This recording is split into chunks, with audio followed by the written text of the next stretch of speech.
Queridos irmãos, vamos considerar o texto bíblico em Mateus, capítulo 21,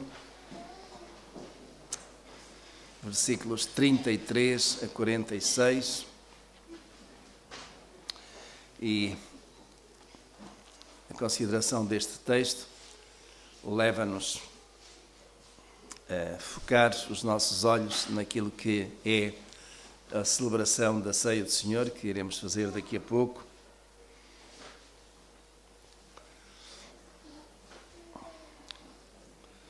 Eu creio que muitos têm lido parte do Antigo Testamento.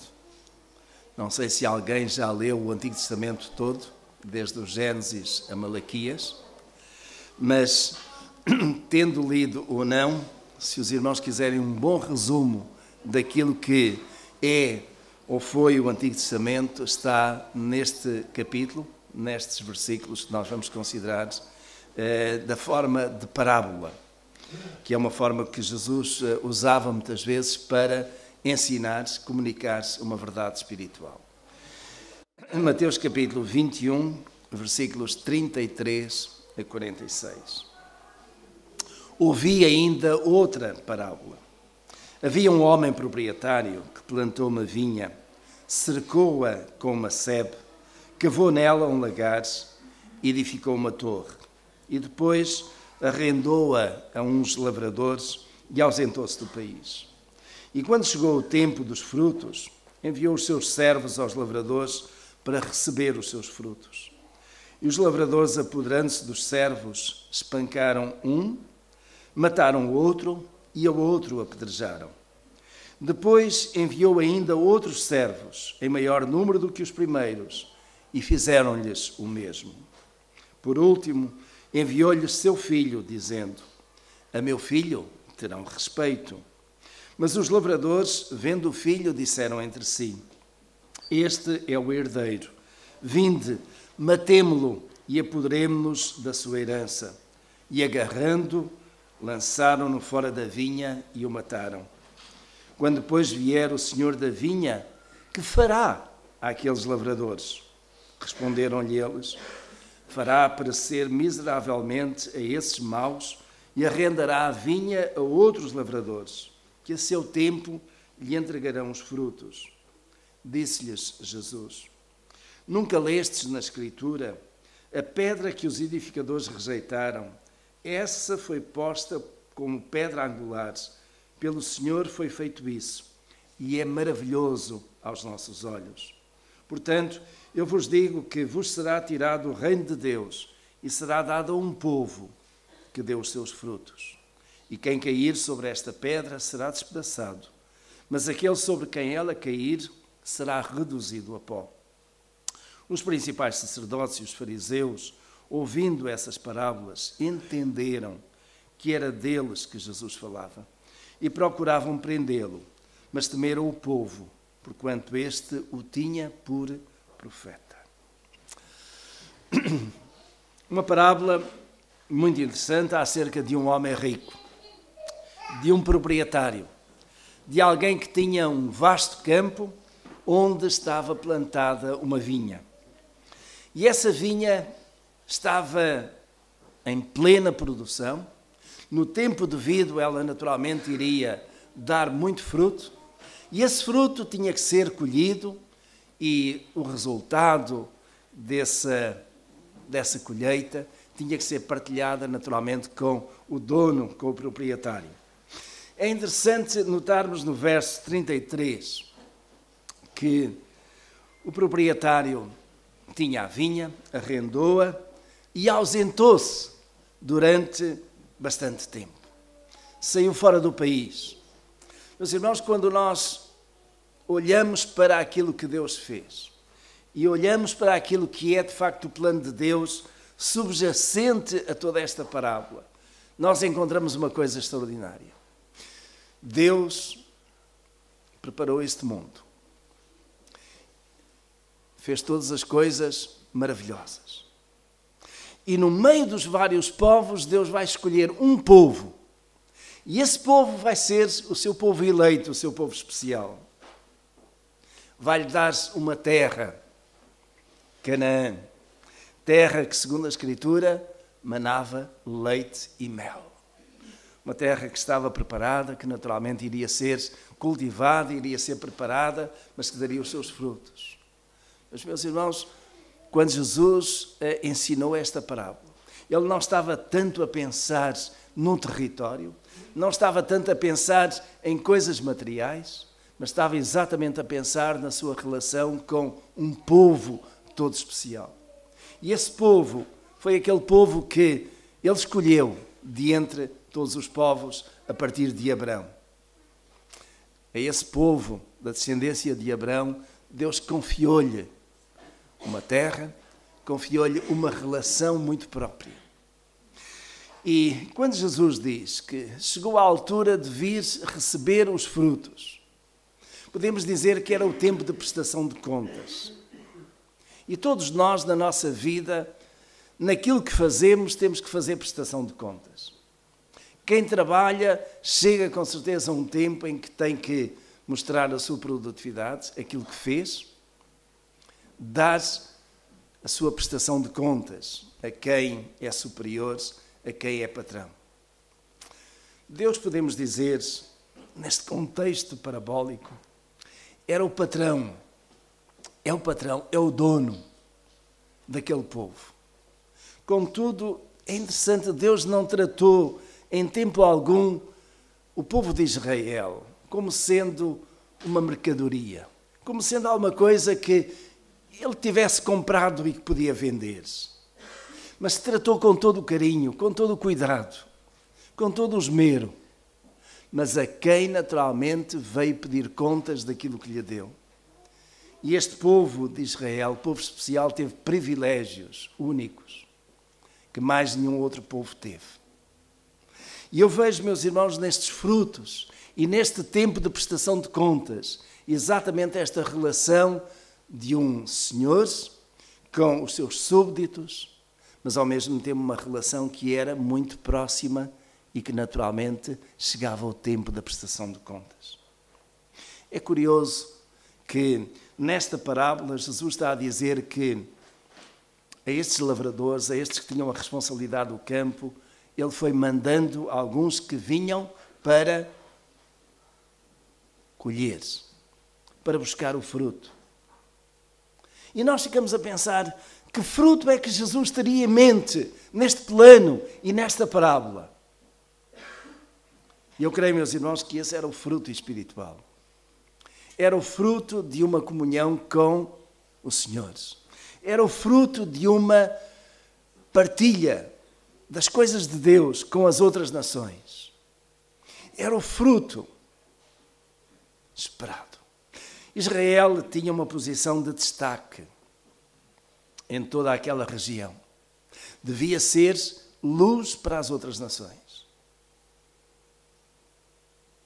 E, através dos séculos, Deus vai enviando profetas, que vêm, de certo modo, como que, deixem-me usar a expressão, neste contexto, cobrar,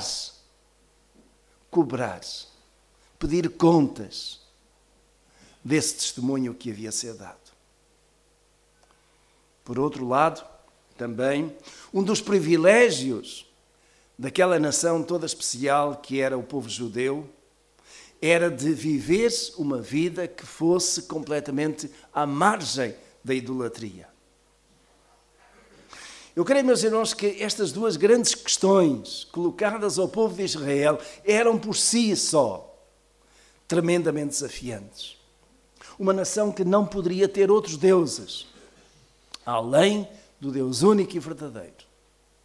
Uma nação que não poderia ser como as demais, que se voltava para a idolatria, que fazia imagens de todo o tipo, prostrava diante delas para as adorar. Esta nação não podia fazer isso. Mas esta nação também tinha o Deus criador e sustentador de todas as coisas, como o seu Deus. E um Deus que estava pronto a constantemente fazer descer bênçãos do céu sobre esta nação. Deus seria com aquele povo, por onde quer que ele andasse, o que quer que ele fizesse, naturalmente que iria prosperar, iria ter benefícios que outro povo não iria ter. Mas havia como que um compromisso, um retorno. E esse era ter o Deus de Israel como único Deus. Não terás outros deuses além de mim. E Israel devia ser uma nação exemplar para as outras nações em matéria de adoração ao único Deus verdadeiro, o Deus criador de todas as coisas. E uma nação que havia de ter, por isso mesmo, um comportamento digno também e não fazer os erros que as outras nações faziam. Devia ser luz para as outras nações. Foi? Não. E para isso, Deus foi enviando um profeta para lembrar as coisas de Deus, para suscitar de novo o ânimo e a fidelidade a Deus. Mas esse profeta foi morto. E depois veio outro profeta e fizeram-lhe o mesmo.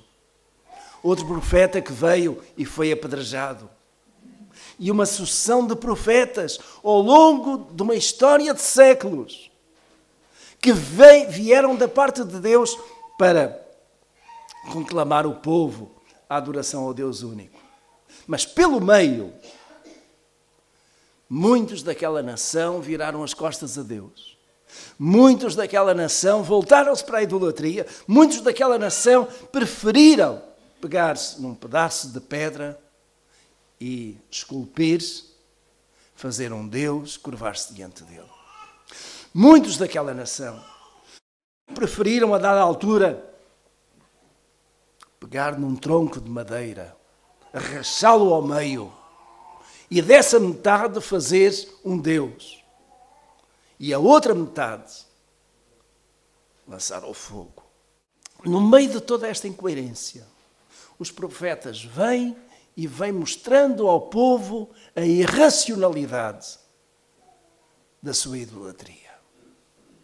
Era aquilo que as outras nações faziam, mas que Israel não podia fazer de modo nenhum.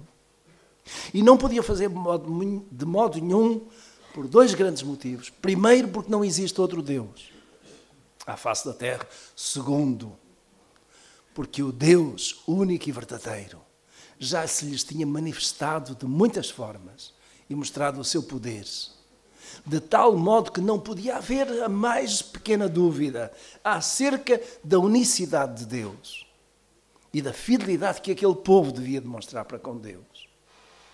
Mas o profeta veio, colocou tudo isto diante deles e foi apedrejado. Ao ponto de, mais tarde, o próprio Senhor Jesus, o autor desta parábola, ter dito: ai de ti, Jerusalém, que matas os profetas e apedrejas os que te são enviados. Isto foi a sucessão, durante séculos e séculos, de um povo que tinha todas as razões para ser um povo vitorioso, um povo feliz, um povo abençoado, e foi um povo que desperdiçou tantos benefícios, que desperdiçou a sua própria condição de povo eleito. Meus irmãos, às vezes nós procedemos assim também. Temos todas as condições, como crentes em Jesus, para sermos povo eleito, para sermos receptores de bênçãos, para podermos, de facto, dizer e afirmar: eu conheço Deus, eu vivo com Deus, o Deus único, o Deus verdadeiro, o Deus criador e sustentador de todas as coisas. O Deus que quer abençoar o seu povo, quer abençoar os seus. Mas o Deus que eu não quero andar com Ele. Ou o Deus que eu às vezes estou com um pé com Ele e outro pé fora. O Deus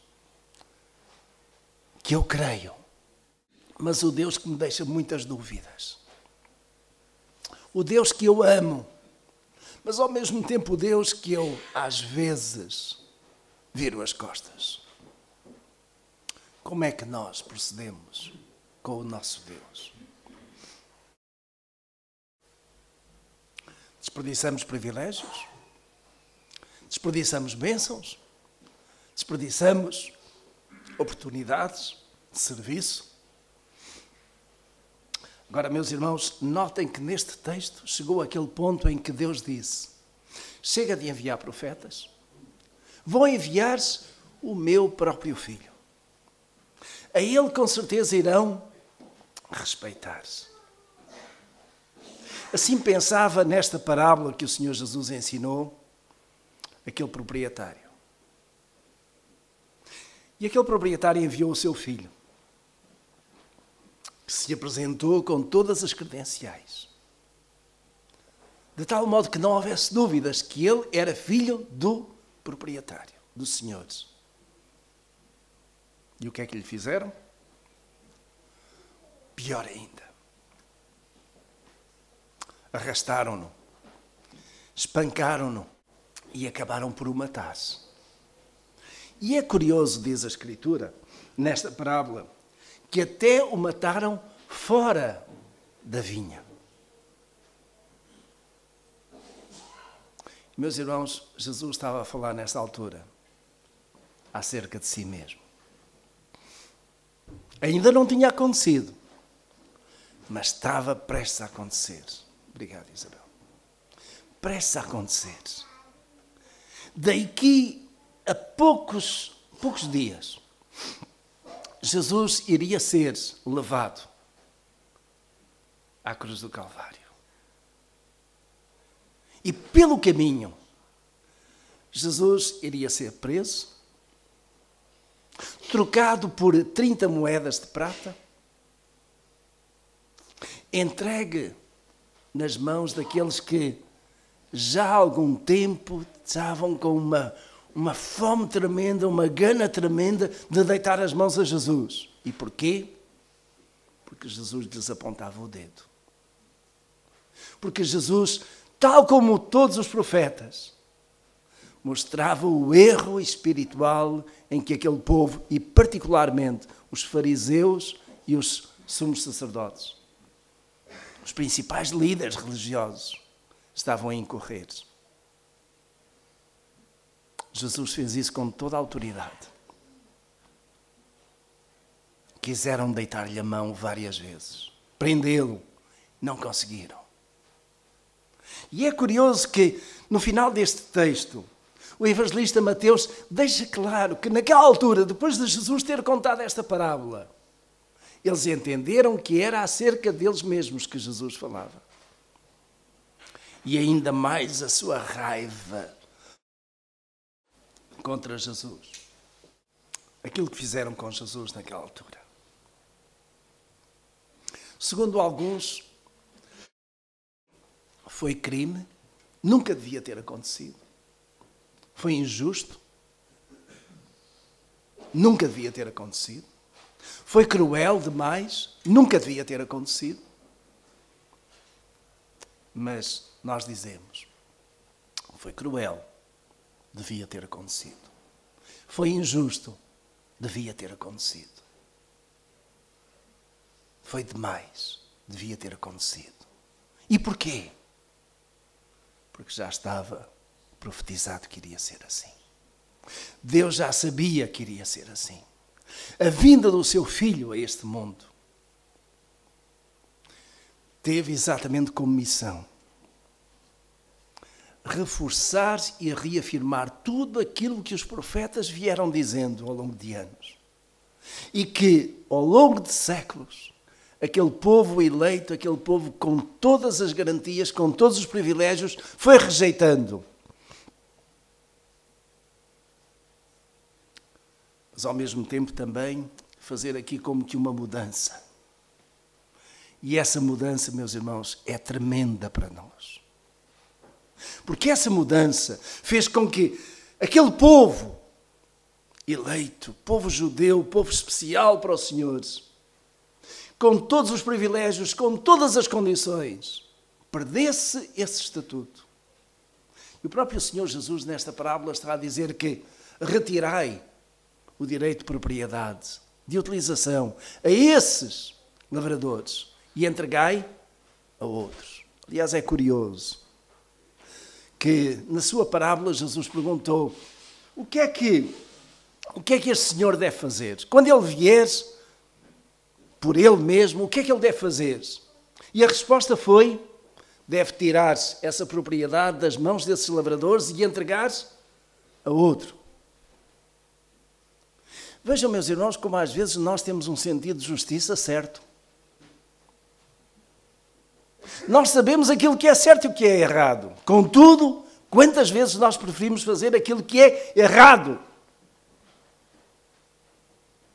E depois queixamos-nos, quando a justiça é implacável. Nós sabemos, toda a gente sabe, que existe algum ser que nos domina, que existe Deus, que um dia tem que dar contas a Deus, que é invariável a lei da morte e o que está para além da morte. É um Deus que existe e que vai pedir contas a cada pessoa. E o que é que vai ser? Qual vai ser o destino da nossa alma? Vida ou morte, qual vais aceitar, não é? Como diz aquele hino, vida ou morte. O nosso Deus, o Deus em quem eu creio, o Deus que Jesus retrata aqui, é um Deus de compaixão. É um Deus que dá uma, outra e outra oportunidade, mas que chega a um ponto e diz: acabou, fechou, não há mais oportunidade, o tempo esgotou. E quando Jesus voltar, quando cada um de nós estiver lá diante da presença de Deus, como é que nós nos vamos sentir? Vamos sentir e esperar a condenação de Deus para a morte eterna? Ou sentir e esperar a absolvição de Deus para a vida eterna? Vamos, ainda durante esta vida, beneficiar de todas as bênçãos que Deus tem para nós como filhos de Deus, ou desperdiçar essas bênçãos? O povo judeu tinha tanto e deitou tudo a perder. Meus irmãos, que nós, como povo de Deus, como cristãos, não deitemos fora as bênçãos que Deus tem para nós.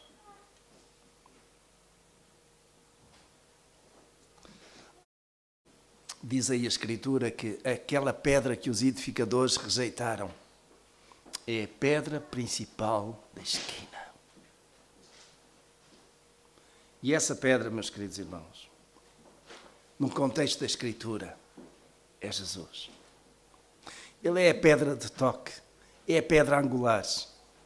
É aquela pedra, podemos dizer, que é colocada no lugar-chave da igreja. Pensando a igreja como um edifício. Quando este edifício foi construído, nós tivemos que marcar bem certos pontos deste edifício. Tivemos que definir: ali vai ser a sapata de um pilar. E dali vai marcar duas direções. Uma neste sentido, outra naquele. Hoje os edifícios constroem-se de uma forma diferente. Mas naquele tempo os edifícios eram construídos com pedras enormes, que eram aparadas. E a primeira pedra que era colocada era a pedra principal de esquina, que marcava exatamente duas direções. Sobre essa pedra eram colocadas outras pedras. E o edifício ia crescendo, ia ganhando volume, ganhando forma. Iria então servir para as suas funcionalidades. Meus irmãos, a igreja está construída sobre a rocha que é Jesus. Mas mais, a igreja tem uma pedra principal de esquina que marca as linhas fundamentais, as linhas mestras, em termos de doutrina, daquilo que se deve crer, daquilo que é a vivência cristã. Mas é curioso que o apóstolo Pedro disse a dado passo que nós somos pedras vivas. Imaginem, não leva mal, mas eu vou olhar para si e vou dizer, você é uma pedra. Se eu dissesse, você é um calhau, poderia se sentir pior, mas você é uma pedra. Agora a questão é, você é uma pedra viva ou uma pedra morta? Segundo a Escritura, nós devemos ser pedras vivas. Pedras vivas. Porque nós somos de carne e osso. Mas na nossa carne e no nosso osso existe uma vida espiritual. E é por isso que nós estamos aqui. É por isso que nós todos fazemos parte desta igreja. Como corpo vivo. Como edifício que é construído para dar testemunho nesta cidade e onde quer que estejamos. Àqueles que estão ao nosso redor. Amém? A principal pedra da esquina foi rejeitada por muitos judeus. Ainda nos dias de hoje. Mas também, meus irmãos, deixem-me dizer, com muita alegria, hoje ainda há judeus a converterem-se e a aceitarem Jesus como sendo o Messias prometido. Hoje ainda há aqueles que de facto reconhecem que os seus antepassados fizeram um erro tremendo em terem feito aquilo que os lavradores maus fizeram. Arrancado Jesus, o filho do dono da vinha, o terem maltratado e crucificado. E por isso mesmo hoje, ainda há aqueles que são chamados a participar da ceia das bodas do Cordeiro.